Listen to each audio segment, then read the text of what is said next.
L'Organisation des Nations Unies a adopté la Convention relative aux droits de l'enfant le 20 novembre.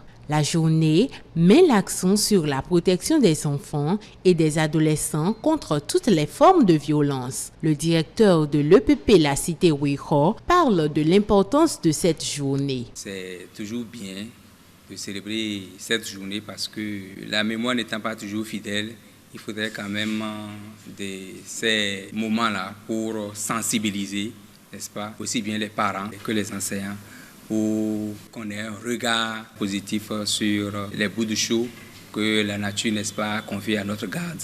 Si cette journée initiée permet de sensibiliser, elle contribue également à rappeler qu'il faut promouvoir les droits des enfants partout dans le monde. La journée du 20 novembre est une journée spécialement réservée aux enfants. Donc cette date est une date marquante dans l'histoire des droits des enfants. C'est important de célébrer cette journée pour chaque fois rappeler à l'opinion publique l'importance de veiller au respect des droits des enfants partout dans le monde, de promouvoir et de mettre en valeur chacun de ces droits-là, dans les écoles comme au marché.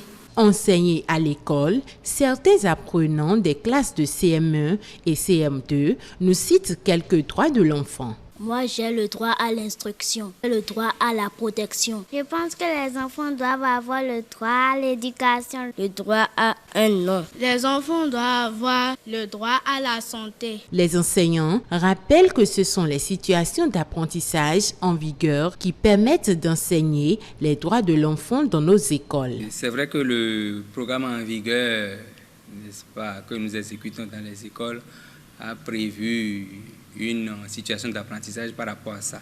Avec le matériel qu'il faut, les mimes et autres, là, on essaie quand même de faire passer le message. Parmi ces droits-là, il y a le droit à la protection, le droit à un nom, à une nationalité, le droit à l'éducation, à l'instruction. C'est l'essentiel que nous leur enseignons. À l'école primaire, nous ne pouvons pas enseigner les droits de façon globale aux enfants. Si je prends par exemple le droit du non-recrutement des enfants dans l'armement ou pendant la guerre, ce n'est pas un droit qu'on enseigne à l'école. Mais il y a quand même des droits principaux que nous enseignons dans notre programme à l'école primaire, qui sont le droit à la vie, le droit à la protection, le droit à la santé, le droit au loisir. La mise en application de ces droits constitue un défi à relever. Inès Assogba, institutrice de la classe de CP, expose à cet effet quelques difficultés. Dans notre environnement scolaire, les défis que nous rencontrons dans l'application de ces droits, la plupart du temps, sont liés à la stigmatisation. Par exemple, le cas des enfants handicapés, ils ne sont pas souvent acceptés de tous. Il y a certains parents qui refusent carrément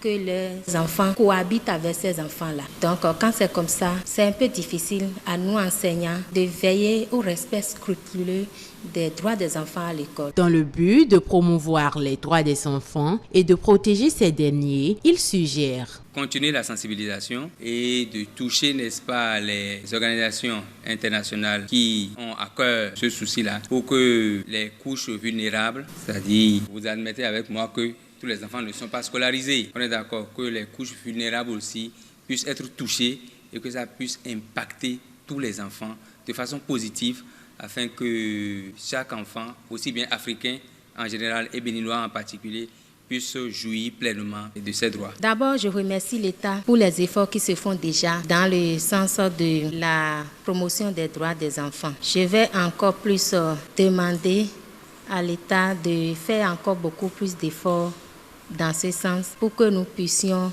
véritablement ensemble lutter pour les droits des enfants. Pour ce qui concerne la promotion des droits des enfants, je pense qu'il faut beaucoup plus de sensibilisation parce que tous les parents ne sont pas informés de l'existence de ces droits-là. Donc, il faut organiser des ateliers, des colloques, des grands séances de sensibilisation à des places publiques où il faut rassembler toute la population pour pouvoir les entretenir sur les droits des enfants.